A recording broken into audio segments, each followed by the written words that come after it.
Hello everyone, welcome to my YouTube channel. आज के इस वीडियो में हम करेंगे इडियम्स एंड फ्रेजेस। जितने भी है अल्फ़ाबेट बी से स्टार्ट होने वाले सभी इडियम्स एंड फ्रेजेस इस वीडियो में हम देखेंगे। अल्फ़ाबेट ए से स्टार्ट होने वाली जो इडियम्स एंड फ्रेजेस है वो मैंने प्रीवियस वीडियो में कर दी है। तो गाइज इस वीडियो में बी वाले इडियम्स एंड फ्रेजेस देखेंगे। तो गाइज वीडियो स्टार्ट करने से पहले अगर आपने मेरे चैनल को सब्सक्राइब नहीं किया है तो सब्सक्राइब कीजिए एंड साथ ही साथ बेल आइकन को प्रेस कीजिए।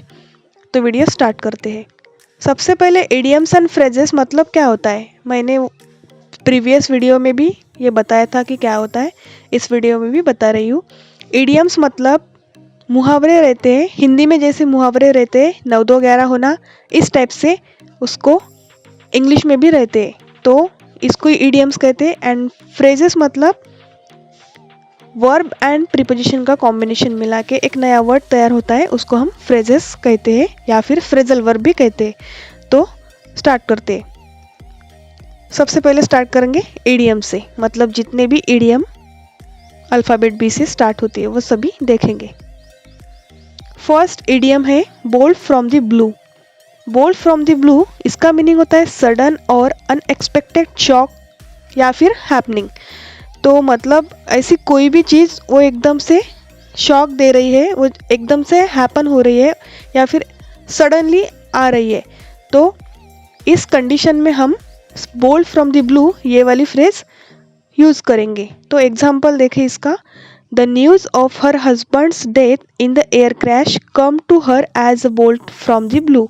मतलब उसके हस्बैंड की जो डेथ हुई किसमें, एयर क्रैश में, तो वो न्यूज़ उसके सामने सडनली आई, अचानक से आई, अनएक्सपेक्टेड शॉक था उसके लिए वो, क्योंकि वो नहीं होना चाहिए था फिर भी हो गया। तो इसके लिए हमने यहाँ पे a bold from the blue ये इडियम यूज़ की है, आपको अंडरलाइन करके दिखा होगा। Next idioms, break the news. Break the news, इसका मीनिंग होता है टू गिव बैड न्यूज़, मतलब किसी को बैड न्यूज़ देना। तो एग्जाम्पल देखो इसका, Rita broke the news of her husband's death to her friends. Rita ने उसके हस्बैंड की डेथ की जो बैड न्यूज़ थी उसको उसके फ्रेंड को दे दी, मतलब बताया। तो हमने ये जो इडियम है यहाँ पे पास्ट टेंस के फॉर्म में यूज़ की है, तो हम वैसे भी कर सकते हैं। ब्रेक द न्यूज़ का ब्रोक द न्यूज़ किया, तो ऐसे करके इस सेंटेंस में भी हमने यूज़ की।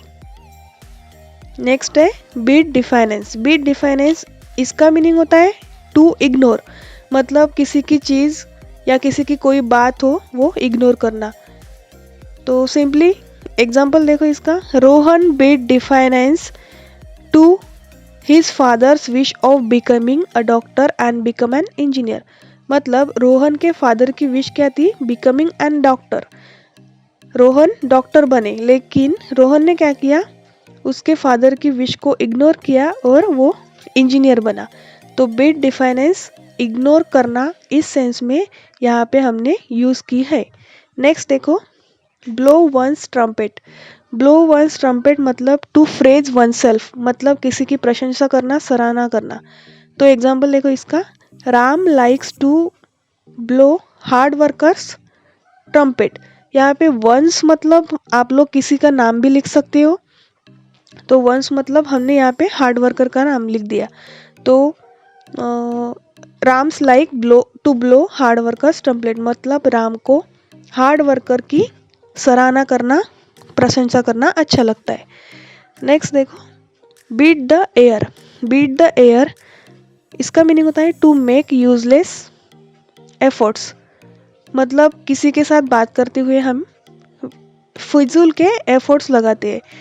तो एग्जाम्पल देखो, some people beat the air while speaking with each other. देखो यही एग्जाम्पल है, some people beat the air while speaking with each other, मतलब कुछ लोग एक दूसरे के साथ बात करते हुए फालतू के एफर्ट्स लगाते हैं।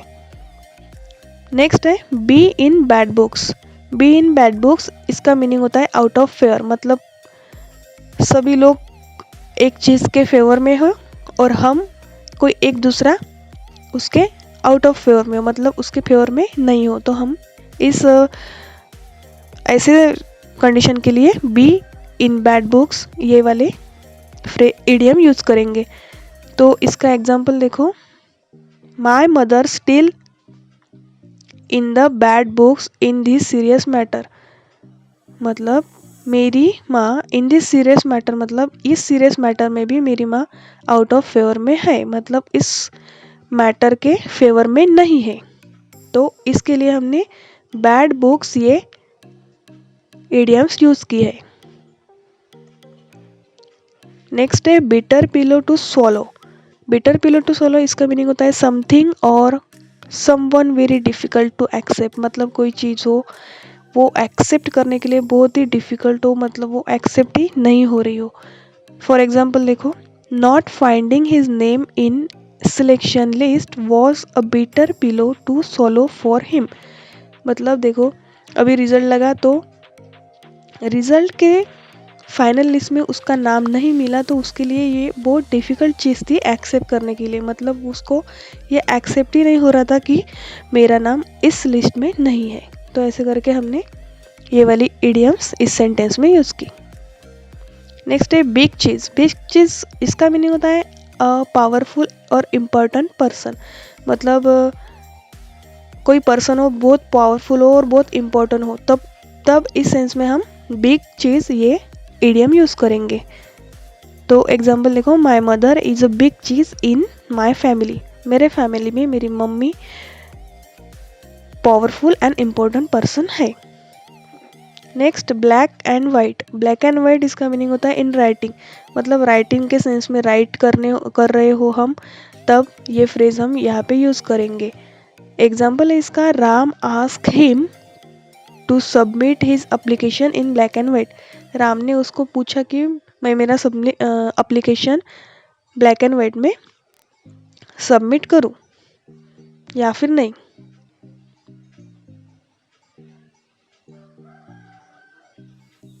नेक्स्ट है by leaps and bounds. By leaps and bounds, इसका मीनिंग होता है वेरी रैपिडली। मतलब बहुत ही फास्टली, रैपिडली मतलब फास्टली हो रहा है कोई चीज़, तो हम बाय लिप्स एंड बाउंड्स ये इडियम यूज़ करेंगे। For example, our country is progressing by leaps and bounds. अपनी कंट्री जो है वो वेरी रैपिडली, बहुत ही फास्टली प्रोग्रेस कर रही है। तो वेरी रैपिडली ये हमें यहाँ पे बोलना था, इसलिए हमने बाय लिप्स एंड बाउंड्स ये इडियम यूज़ की। नेक्स्ट देखते हैं। तो इतने इडियम्स हो गए अल्फ़ाबेट बी से स्टार्ट होने वाले। अब देखते हैं फ्रेजल वर्ब। फ्रेजल वर्ब मतलब वर्ब एंड प्रीपोजिशन का कॉम्बिनेशन मिला के नया वर्ड तैयार होगा, उसको हम फ्रेजल वर्ब कहेंगे। तो first phrasal verb back out. Back out, इसका मीनिंग होता है go back on, withdraw from the promise. तो पहले किसी व्यक्ति ने किसी दूसरे व्यक्ति को किसी चीज़ का प्रॉमिस किया है, लेकिन जब वो प्रॉमिस निभाने का टाइम आया तो उसने उस प्रॉमिस से विड्रॉ कर लिया, मतलब करने से इनकार कर दिया। तो ऐसा कुछ बोलने का है तो हम बैकआउट ये फ्रेज यूज़ करेंगे। इसका एग्जाम्पल देखो, he agree to he help but back out at last moment. मतलब पहले उसने एग्री था हेल्प करने के लिए, but back out at last moment, मतलब जब लास्ट मोमेंट आया हेल्प करने का, तब उसने विड्रॉ कर लिया उस प्रॉमिस से। तो इस प्रकार ये वाली जो फ्रेज है यहाँ पे हमने यूज़ की। नेक्स्ट है बियर अवे। बियर अवे, इसका मीनिंग होता है विन, मतलब जीतना। तो एग्जाम्पल है इसका, Radha bore away the first prize in the dance competition. Radha ने डांस कंपटीशन में फर्स्ट प्राइज जीता। तो यहाँ पे बोर अवे मतलब पास्ट टेंस करके हमने यूज़ की है। नेक्स्ट है बियर आउट। बियर आउट, इसका मीनिंग होता है सपोर्ट दी आर्गुमेंट या फिर कोरोबरेट। सपोर्ट दी आर्गुमेंट या फिर कोरोबरेट, तो किसी चीज़ की गवाही देना किसी के बारे में। तो एग्जाम्पल देखो, I know that my classmate will beer out my statement. मुझे पता है कि मेरा क्लासमेट मेरे स्टेटमेंट के लिए मुझे सपोर्ट करेगा, आर्गुमेंट के मतलब मेरी गवाही देगा मेरे स्टेटमेंट के ऊपर। तो ऐसे करके ये वाली फ्रेज यहाँ पे यूज़ की है। नेक्स्ट है ब्लो आउट।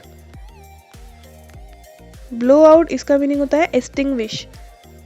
एक्सटिंग्विश मतलब बुझना, कोई चीज़ हो वो बुझना, जैसे कि वो कैंडल दिया वगैरह रहते हैं वो। तो एग्जाम्पल इसका the candle blew out because of air, मतलब एयर की वजह से कैंडल बुझ गई। Next blow up.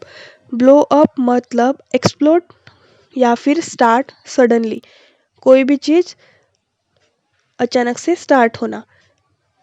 एग्जाम्पल इसका the race had to be cancel when the storm blew up, मतलब जब तूफान आया तो रेस अचानक से कैंसल हो गई। तो तूफान में कैसे रेस लेंगे, तो इसके लिए रेस कैंसल हो गई बिकॉज ऑफ तूफान। Next break down. Break down इसका मतलब होता है इमोशनल कोलैप्स या फिर स्टॉप फंक्शनिंग।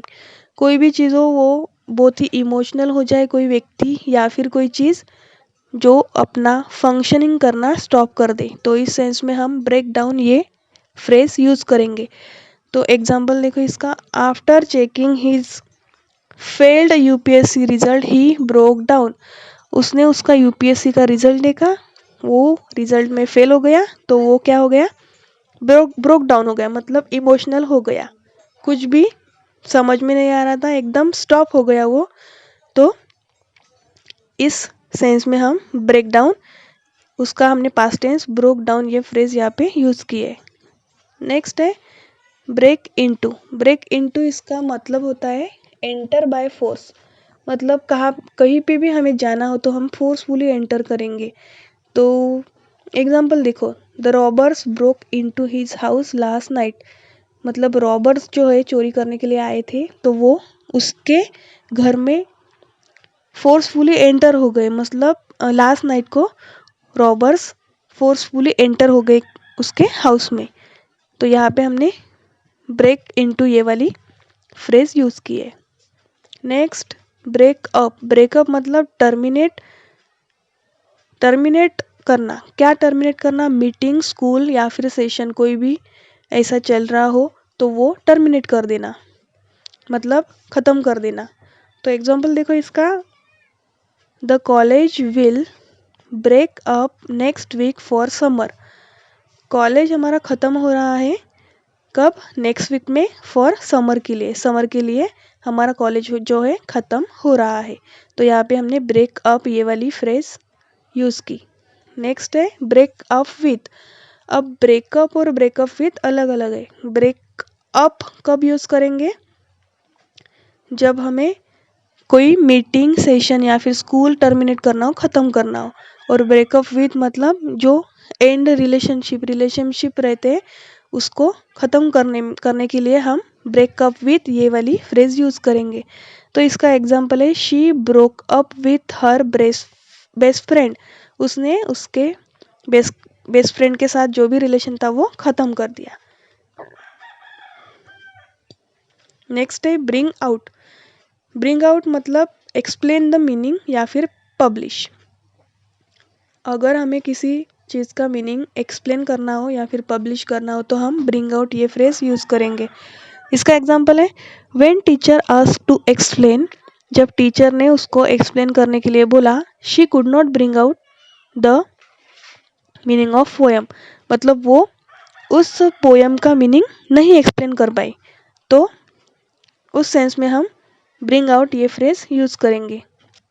नेक्स्ट है, तो गाइज ये था इडियम्स एंड फ्रेजेस। जितने भी इडियम्स एंड फ्रेजेस थी अल्फ़ाबेट बी से स्टार्ट होने वाली, उन सभी का मीनिंग एंड एग्जाम्पल के साथ हमने आज इस सेशन में देखा। नेक्स्ट सेशन में हम अल्फ़ाबेट सी के साथ स्टार्ट होने वाली इडियम्स एंड फ्रेजेस देखेंगे। अगर आपको गाइज वीडियो अच्छा लगा है तो लाइक करिए, शेयर करिए एंड सब्सक्राइब करिए। Thank you.